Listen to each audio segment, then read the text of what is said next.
Welcome to KRR kitchen. இன்றைக்கி நம்ம கிச்சனில் ரோட்டுக்கடை சுவையில் 2 வகையான சட்னி ரெசிபி தான் பார்க்க போகிறோம். நம்ம ரோட்டு கடையில் சாப்பிடும்போது பார்த்திங்கன்னா தண்ணியாக ஒரு தேங்காய் சட்னியும் அது கூடவே பார்த்திங்கன்னா நல்ல ஒரு கார சட்னியும் ஒரு ஸ்பூன் வைப்பாங்க. ரெண்டுத்தையும் சேர்த்து சாப்பிடும்போது டேஸ்ட்டு அவ்வளோ ஒரு அருமையாக இருக்கும். சாப்பிட்டுக்கிட்டே இருக்கணும்னு தோணும். அந்தளவுக்கு டேஸ்ட்டு அருமையாக இருக்கும். அதே சுவையில் நம்ம இன்றைக்கி வீட்டில் எப்படி செய்கிறதுன்னு தான் பார்க்க போகிறோம். இப்போ வாங்க அந்த சட்னி ரெசிபி எப்படி செய்கிறதுன்னு பார்ப்போம். அதுக்கு முன்னாடி நம்ம சேனலில் இப்போ தான் ஃபஸ்ட் டைம் பார்க்குறீங்கன்னா சப்ஸ்கிரைப் பண்ணி வச்சுக்கோங்க. கூடவே பெல் சிம்பல் ப்ரெஸ் பண்ணி ஆளுங்கிற ஆப்ஷனையும் ப்ரெஸ் பண்ணி வச்சுக்கோங்க. அப்போ தான் நான் போகிற வீடியோஸ் எல்லாம் உங்களுக்கு தொடர்ந்து நோட்டிஃபிகேஷனில் ஒன்றுக்கு கிடச்சிட்டு இருக்கும். இதே போல் சட்னி ரெசிபி நம்ம சேனலில் நிறைய போட்டிருக்கேன். அதோட லிங்க் எல்லாம் உங்களுக்கு நான் டிஸ்கிரிப்ஷனில் கொடுக்குறேன். ப்ளேலிஸ்ட்லேயும் இருக்குது, தேவைப்படுறவங்க செக் பண்ணிக்கோங்க. இப்போ இந்த சட்னி எப்படி செய்கிறதுன்னு பார்த்துடலாம். இப்போ சட்னி செய்கிறதுக்கு அடுப்பில் ஒரு கடாய் வச்சுருக்கேன். அதில் ஒரு 2 டீஸ்பூன் அளவுக்கு எண்ணெய் சேர்த்துக்கிறேன். எண்ணெய் நல்லா காஞ்சோன்னே இதில் பார்த்திங்கன்னா ஒரு 2 பெரிய வெங்காயம் கட் பண்ணி வச்சுருக்கேன். அது கூடவே ஒரு 5 பச்சை மிளகாய், ஒரு சின்ன துண்டு இஞ்சி வச்சுருக்கேன். இப்போ இது எல்லாத்தையும் சேர்த்து நல்லா வதக்கி எடுத்துக்குவோம். இந்த வெங்காயம் பார்த்திங்கன்னா ஃபுல்லாக வதக்கக்கூடாது, ஒரு பாதி அளவு மட்டும்தான் வதக்கணும். அப்போ தான் அந்த சட்னிக்கு நல்ல ஒரு ஃப்ளேவர் கொடுக்கும். இப்போ இது வந்து ஒரு கண்ணாடி பக்குவத்துக்கு மட்டும் வதக்கி எடுத்துக்குவோம். வெங்காயத்தை நம்ம முழுசாக வதக்கிடக்கூடாது. இந்த அளவு வதக்கும் போது தான் பார்த்திங்கன்னா சட்னிக்கு நல்ல ஒரு டேஸ்ட்டு கொடுக்கும். இப்போ இது வதக்கியாச்சு. இந்த அளவு வதக்கினா போதும். இது நல்லா ஆற வச்சு எடுத்துட்டு அதுக்கப்புறம் நம்ம சட்னி எப்படி அரைக்கிறதுன்னு பார்ப்போம். ரோட்டு கடையில் உள்ள தேங்காய் சட்னிக்கு பார்த்திங்கன்னா தேங்காய் சேர்க்க மாட்டாங்க. இது போல் வெங்காயம் வதக்கி வச்சுட்டு இது கூட பொட்டுக்கடலை மற்ற பொருள்லாம் சேர்த்து தான் அரைப்பாங்க. அப்போ தான் டேஸ்ட்டு நல்லாயிருக்கும். இப்போ இது கூடவே பார்த்திங்கன்னா ஒரு 1/2 கப் அளவுக்கு பொட்டுக்கடலை சேர்த்துக்கிறேன். ஒரு சின்ன துண்டு புளி சேர்த்துக்கிறேன். அதே போல் தக்காளி பழமும் சேர்க்க மாட்டாங்க.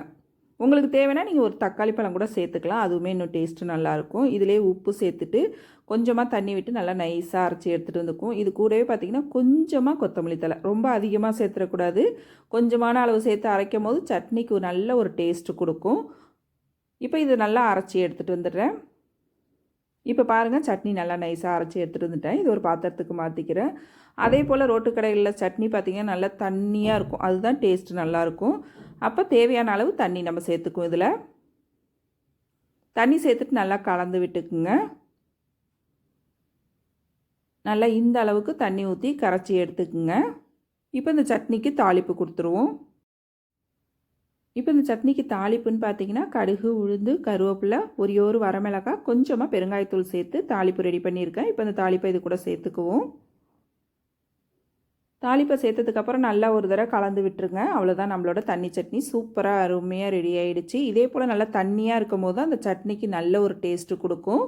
இதே போல் ரோட்டுக்கடை சுவையில் தண்ணி சட்னி நிறைய ரெசிபி போட்டிருக்கேன். அதோட லிங்க் எல்லாம் டிஸ்கிரிப்ஷனில் கொடுக்குறேன். சேனல்லையும் ப்ளேலிஸ்ட்டில் இருக்குது, சட்னி ப்ளேலிஸ்ட்டில் இருக்குது. தேவைப்படுறவங்க செக் பண்ணிக்கோங்க. சூப்பராக அருமையாக இருக்குது பாருங்கள். நல்லா சூடான இட்லியில் நிறைய ஊற்றி சாப்பிடும் போது டேஸ்ட்டு ரொம்ப அருமையாக இருக்கும். கண்டிப்பாக ட்ரை பண்ணி பாருங்கள். இப்போ அடுத்து நம்ம கார சட்னி எப்படி செய்கிறதுன்னு பார்ப்போம். அதுக்கு பார்த்திங்கன்னா ஒரு மிக்ஸி ஜாரில் ஒரு 5-6 வரமிளகாய் சேர்த்துருக்கேன். வரமிளகாய் சேர்த்ததுக்கப்புறம் பார்த்திங்கன்னா 2 பெரிய வெங்காயம், 2 தக்காளி பழம் கட் பண்ணி வச்சுருக்கேன். அதையும் இது சேர்த்துக்கிறேன். இது வந்து நம்ம பச்சையாக அரைச்சிட்டு தான் தாளிப்போம். சில ஹோட்டலில் பார்த்திங்கன்னா வதக்கிட்டும் அரைப்பாங்க. பச்சையாக அரைக்கிறது பார்த்திங்கன்னா அது நல்ல இன்னொரு டேஸ்ட்டு கொடுக்கும். இப்போ வெங்காயம்லாம் சேர்த்ததுக்கு அப்புறம் பார்த்திங்கன்னா இது கூடவே ஒரு 5-6 பூண்டு பல்லும் பார்த்திங்கன்னா தோலோடு தான் சேர்த்துருக்கேன். அந்த தலைவால் பகுதியை மட்டும் கட் பண்ணிவிட்டு தோலோடு சேர்த்துக்குங்க. அதுதான் நல்ல ஒரு டேஸ்ட்டு கொடுக்கும். சட்னிக்கு தேவையான அளவு உப்பு சேர்த்துட்டு ஒரு சின்ன துண்டு புளி சேர்த்துக்குங்க.